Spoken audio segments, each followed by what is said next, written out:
Saudara terkasih, selamat pagi, berkah dalam. Sudah kita memberi senyum hari ini, Minggu 23 Agustus 2020. Hari Minggu biasa yang ke-21. Kita awali permenungan kita pagi ini dengan tanda kemenangan Kristus. Dalam nama Bapa dan Putra dan Roh Kudus. Amin. Bacaan Injil diambil dari Injil Matius bab 16 ayat 13 sampai 20. Salam sukacita, semoga saudaraku semua dalam keadaan sehat dan jangan lupa untuk selalu bahagia. Saudaraku yang terkasih, menarik kisah Injil hari ini. Yesus bertanya pada para murid, kata orang, siapakah anak manusia itu? Ini pertanyaan menarik. Pertanyaan ini ditujukan kepada banyak orang dan teristimewa kepada para murid. Kita tahu para murid selalu bersama dengan Yesus. Banyak pengalaman kebersamaan mereka dengan Yesus. Banyak mujizat yang mereka saksikan yang dibuat oleh Yesus. Mereka mengikuti aktivitas Yesus. Tapi mengapa Yesus bertanya siapakah anak manusia itu? Rupanya Yesus ingin mendalami pengenalan para murid tentang dirinya.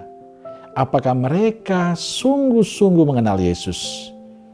Atau jangan-jangan mereka hanya mengikuti aktivitas Yesus, mengalami banyak mujizat, tapi tidak mengenal siapakah Yesus secara mendalam. Maka Yesus bertanya kepada para murid, kata orang, siapakah anak manusia itu? Jawaban mereka ada yang bermacam-macam. Ada yang mengatakan Yohanes Pembaptis, ada juga yang mengatakan Elia, dan ada juga yang mengatakan Yeremia atau salah seorang dari para nabi. Ada banyak jawaban yang disampaikan mereka.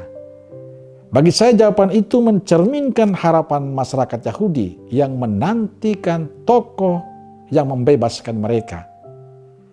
Yesus menurut mereka adalah tokoh yang diharapkan, yang bisa mengusir kekuasaan Romawi yang sedang menjajah orang-orang Yahudi pada saat itu. Rupanya jawaban mereka yang begitu banyak itu tidak memuaskan Yesus.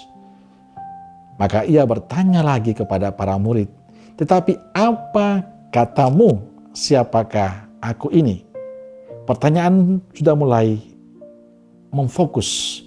Apa katamu, siapakah aku ini? Maka jawabanlah bukan lagi jawaban orang lain, tapi jawaban diri mereka. Maka Petrus mewakili para murid untuk menjawab, engkau adalah Mesias, anak Allah yang hidup. Saudaraku terkasih, jawaban Petrus menjadi sangat penting, di mana Petrus tidak hanya memahami Yesus sebagai Mesias, tapi juga sebagai anak Allah yang hidup. Ini menunjukkan bahwa Petrus punya relasi yang dekat dengan Yesus. Petrus tidak hanya mengenal, tapi punya relasi yang intim dengan Yesus. Dan pernyataan iman Petrus menjadi tonggak berdirinya gereja di dunia. Yesus menyerahkan gereja kepada Petrus.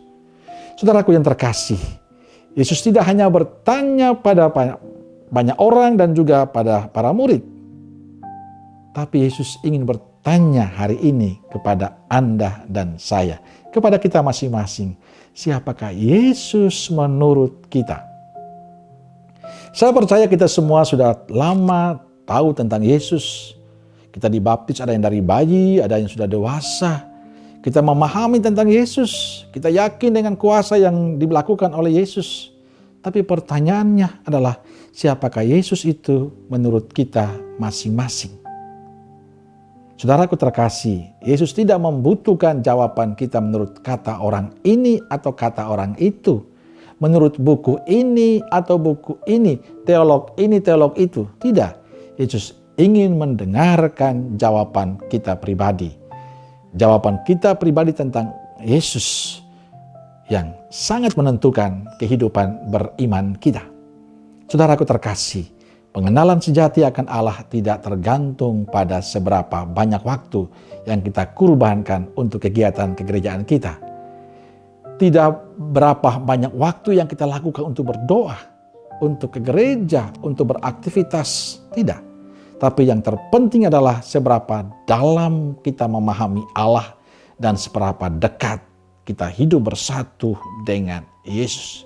Ke gereja saja tidak cukup, berdoa aja tidak cukup, tapi bagaimana relasi itu meyakinkan saya bahwa Dialah segala-galanya. Amin. Salam Keluarga Kudus Nazaret. Semoga kita semua hari ini diberkati oleh Allah yang Maha Kuasa, Bapa, Putra, dan Roh Kudus. Amin. Berkah dalam.